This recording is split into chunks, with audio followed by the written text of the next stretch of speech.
So in my position as a travel consultant here at Shin Tours, I'm often asked, what are the top things to bring to Israel? What should I bring on my trip when I arrive?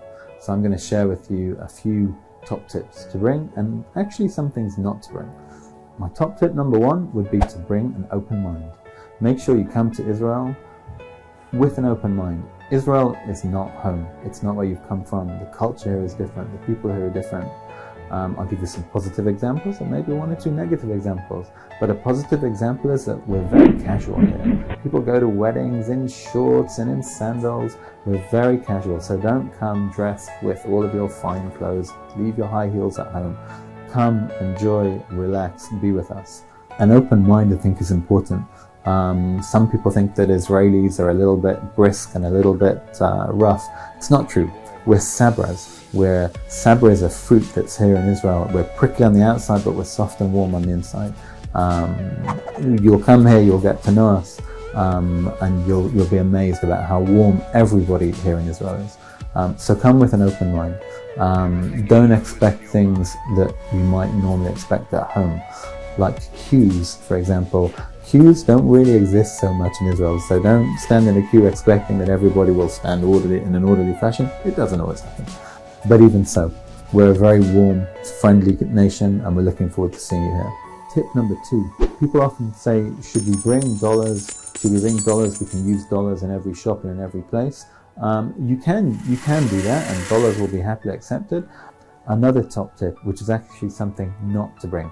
Don't bring a guidebook. You don't need a guidebook. We're going to give you the most amazing guide.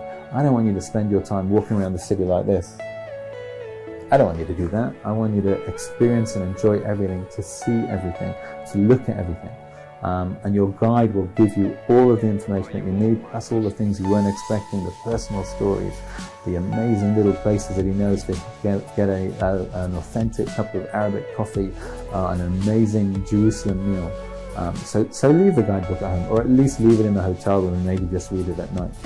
So another top tip would be something I would say to leave at home, but you're not going to leave it at home. I can't tell you to leave your smartphone at home. Obviously you're going to bring your phone with you, and you should have it. It's a good way to keep in touch. But at the same time, Israel is an inspiring place. Please don't just see Israel through the small screen on your phone. Don't spend your whole time looking at your phone, taking pictures, taking videos. Obviously you want to take pictures of your family and your friends and some of the most amazing and inspirational places that Israel has to offer. But at the same time, I want you to see it through your eyes. I want you to see it and hear it through the eyes of your guide, be able to feel the places, to be able to meet the people, to eat the foods and experience everything that Israel has to offer, and not just through a small lens on your phone. Because in my experience, we take videos on our phone the whole time.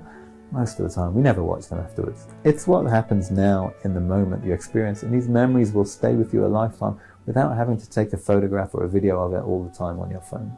Another tip that people don't really do anymore these days, and I think it's a shame, is to make a journal, is to write down what you did, to record in some way, not through your phone, but to record it so that you know what it is you did and what you saw, and you can remind yourselves afterwards. Obviously the memories will stay with you forever, but sometimes you might remember, were we in the north that day? Were we in this site that day? The most amazing thing I found in my late grandmother's possessions were her journal from the time that she first came to Israel back in 1960, and she wrote down everything, all the things she did and all the things that she experienced. It's an amazing read. It's almost, I could create an itinerary just from that today.